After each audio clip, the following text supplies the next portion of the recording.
what they probably have taken away most is that there is a new challenge that they are facing in corporate learning, which is how do they actually engage with their learners.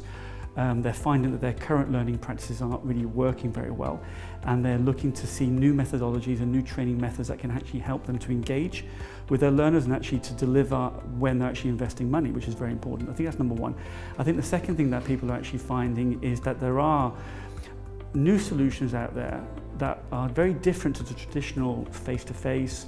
One of the guests today, for example, spoke about the fact that actually face-to-face training can actually be worse than digital learning because of the fact it's so difficult to organize, trying to bring people together in the same room, it's very expensive. So I think a lot of people learned today that there's a new way to deliver training to their populations. And I think the last thing, probably the most important takeaway today, is the fact that there's an awful lot of commonality in terms of people are actually doing things quite similar, and they're all trying to find their own way.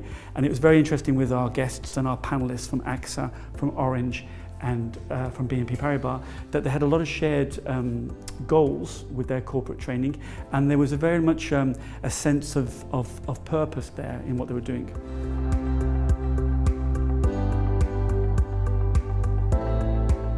I wouldn't say it's the end of face-to-face training. We, in fact, still do lots of face-to-face training, and I think it's a question of what is right for the client at the right time.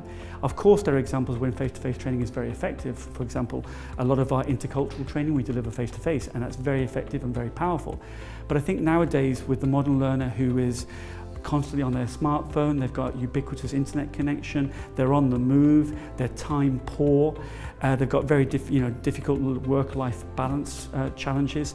I think they need to learn in a new way. So face-to-face training rather isn't dead, but it's definitely changing and migrating towards a more virtual, digital world.